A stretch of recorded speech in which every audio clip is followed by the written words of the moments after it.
Hey guys, Esther here, and today on Recognize and Manage Your Level of Crazy with EQ, we're going to talk about reading books.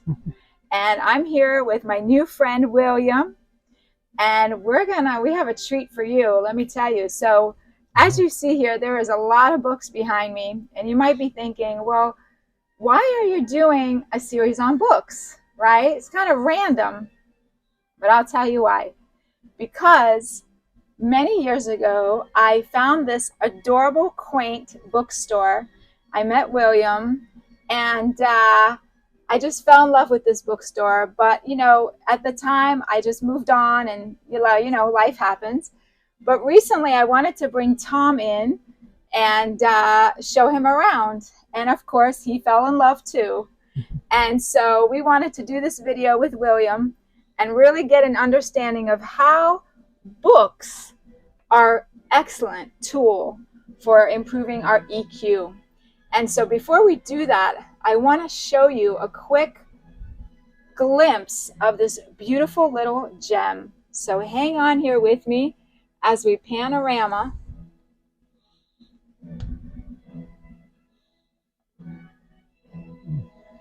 And the video doesn't do it justice, but as you can see, it's like a slice of Harry Potter.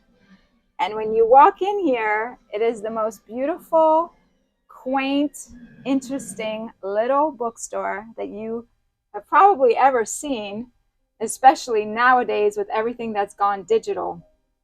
So let's talk to William about the benefits of reading books, his beautiful little bookstore, and how all of this can help us recognize and manage our level of crazy.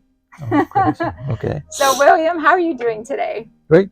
Great? Mm-hmm. Your holiday was good, I'm sure? Fabulous. Yeah. Yes, we had just come out of the Thanksgiving weekend here, and so we're catching back up. So, William, let me ask you, first of all, how did you get involved in having a bookstore? What was your inspiration?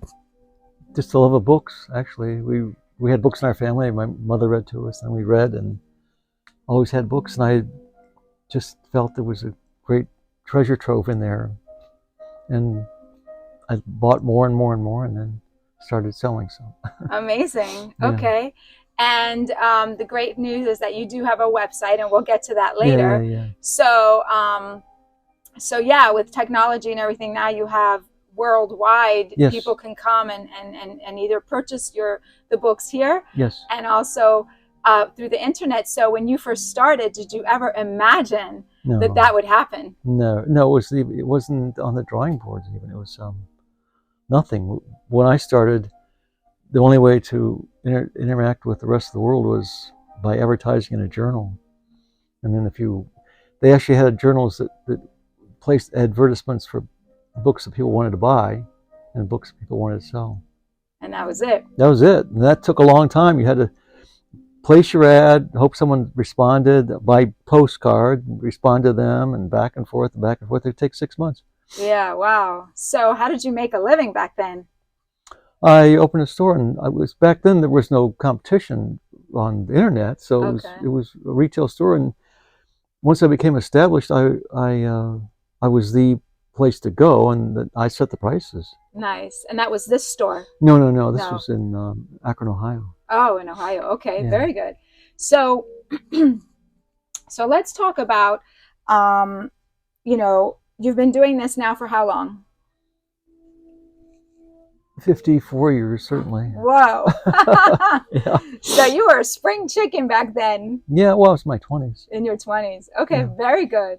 So a lot has changed, but a lot of good things have happened. Mm-hmm. And, a lot of people may think that reading books has become obsolete. No. And I actually looked up some statistics, mm-hmm. and I found that 68% of the world, or population, whatever you want to call it, still wants to read books. Yeah. And that's a very powerful thing. Yes. And I know that, I'm writing a book, A Level of Crazy. And so I looked up, what's more popular, eBooks or mm-hmm. printed books. Yeah. And thank goodness that printed books are still very popular.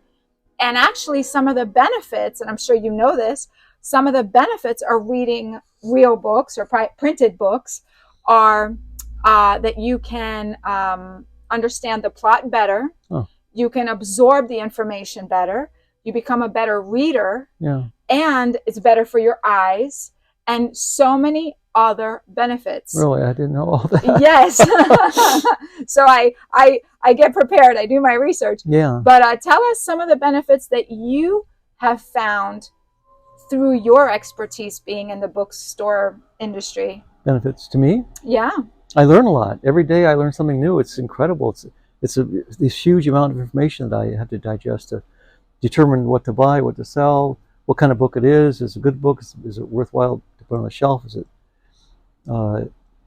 just a good book in general? And to do that, you've got to read a little bit of it. And so you learn so much every day. That's amazing. It's pretty incredible. So tell me, let's talk about the emotional perspective here, because obviously this channel and these videos that I make and the EIEQ Institute, which is a platform that I created to help people with their self-awareness and self-management, raising their emotional intelligence.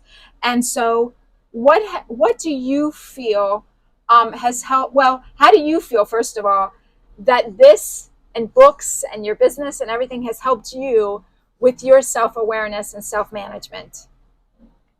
Probably not at all. I don't know. I'm not very well managed, or I don't think it has, to be quite honest. Not me, because I have to administer all this stuff. Oops, sorry. Yeah, that's okay. Yeah. So you think that your level of crazy, oops, sorry guys, hang on, sticky fingers, hang on. Sorry. No worries, that was my fault too. Hang on, guys. One second. We got these new mics, they're really awesome. Okay. So your level of crazy, because we all have one. So you probably think that your level of crazy hasn't improved, but I beg to differ. Because, I think that number one, having lots of books around you, like you just said, it helps with our IQ as well. Oh, without doubt. So you're improving your cognition, you're improving your learning, you're gaining so much knowledge. So I would say that it probably has helped you tremendously, even if you probably don't think so. Would you agree with me a little bit? Yes. Okay. Okay, good. All right. And so how do you think that reading books could help with stress and anxiety? Because that's what we're dealing with in the world today, right? There's a lot of people dealing with a lot of stress, a lot of anxiety, and that's all part of raising our EQ. So what do you think, how do you think books could help with that? Well, you can leave the world. You can go into a different world with a book. You're totally gone from all the wars and politics and everything else. Yes, so escape. Yeah. You can use books to escape. Yes, and even fiction, even nonfiction books are good. If you get engrossed with something, you can't put it down. Yeah. Okay, you're right. You know what? I didn't even think about that process, and you're so right that when you sit down with a good book, you can actually just go into a whole new world. Yeah. And that's such a great point. You know, I mean, I'm reading like 3 books right now at the same time. Yeah. And I have to learn to just kind of, so I'm lying, I'm just kidding. I was reading like 10 books at the time, but I said, okay, I got to finish one and I'll go to the next one. Yeah. And it's true. Once you start reading, you just kind of zone in, right? Yeah. Into the subject matter, and you kind of just disappear for a while until somebody comes into your space and goes, hello. Yeah. So yeah, that's a good point. And so, what would you say, what would you say that, is there anything else that you, like if you weren't doing books, is there anything else that you would want to do? No, not at all. No, not at all. What else would I do? I have no idea. Like this is your world. You love this. This is your passion. Would you say would you say that it was always a passion, or did it become a passion? No, it was always a passion. I mean, I always loved books. Always. Okay. You know, my dad had a saying, when you eat, your appetite will appear. And what that means is that when you do something, you will learn to love what you do, and then you will love what you do. Okay. So, you know, for those of us that worry about, you know, not doing our passion, or, oh no, I got to go live my passion or whatever, sometimes our passion shows up when we least expect it, when we're Yeah. being of service, Yes. right? Yeah, When we're yeah, bringing yeah. value to the Yes. world. Yeah, yeah. And do you feel like your bookstore brings value? Absolutely. In what way? It, it, I,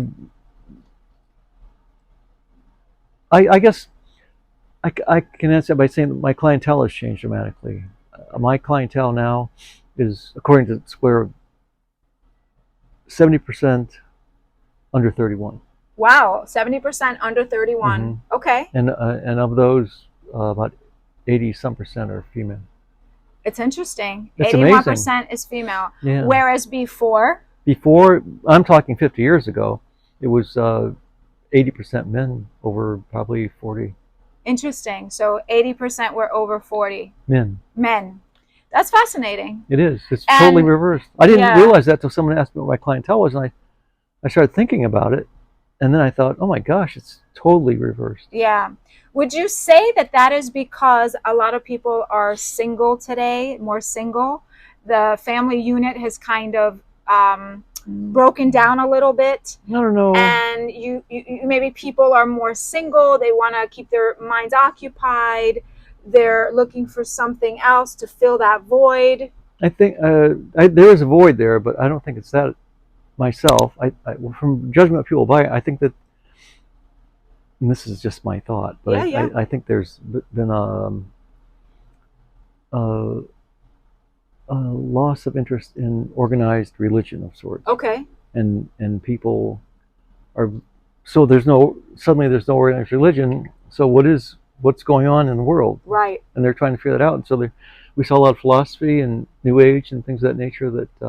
So people are seeking out the truth about what's going God. on? Yeah. That's awesome. You know, Yeah. because I will tell you that, you know, my concept is very much rooted in spirituality. So for me, spirituality is a very simple conversation. It is, I call it functional spirituality. Okay. And what that means is that I've actually gone on a journey recently to go through all the organized religions. And what I found is that, you know, they're all saying the same thing: love, unity, togetherness, common vision in terms of getting along and caring for each other. All good stuff. All good stuff. But where we get caught up is there's some control issues. Ours is better than yours. Ours is the truth. Ours is this. Ours is that. And then we get locked up and we get caught in the falsities of the prophets. Because the prophets said, don't follow me. Follow the truth. Follow the message, not the messenger. Yes. And so so I think that's powerful that more and more people are coming to learn about those philosophies. So Yeah. I will give you one piece of advice, if you ever care to share it with those people, is go on a hunt and go into different religion houses. For example, go to a synagogue, go to a church, go to a imam, you know, like a Islamic, like my God, I forgot what it's called right now. Mosque. A mosque. Thank you. You know, check out the Baha'i faith, which is a brand new religion. That's not so new. Yes, like about 100 years old, something like that. It's fascinating. And you will find the truth. You will find the truth, absolutely, because you will find the common theme of all of them. They're all friendly. Certainly. They're all friendly, but you will find some interesting facts there. But anyway, so that's great. I think that that's fascinating. So with that, is there anything else that you would like to share about, you know, maybe your bookstore or books and reading in general? Uh, well, reading was forecast to end about 15 years ago. It didn't happen, and it's actually on a rebound now. People are young people again are buying books, and they're happy to have them. They're That's buying great. classics, things that they studied back in school. Sometime they buy, and it's it's for me very encouraging. I can't do that. Yeah, and it's the people that come in the store at least are not typical in some ways. They're Yes. different. We have a dollar bookcase outside, Yep. and every day we get money, and every night we get money That's amazing. through the door for that. Well, that's a great business model. Yeah, no, it's Yes. pretty remarkable. Yes. When you think about all the bad things that are happening in the world, Yes. it's pretty cool.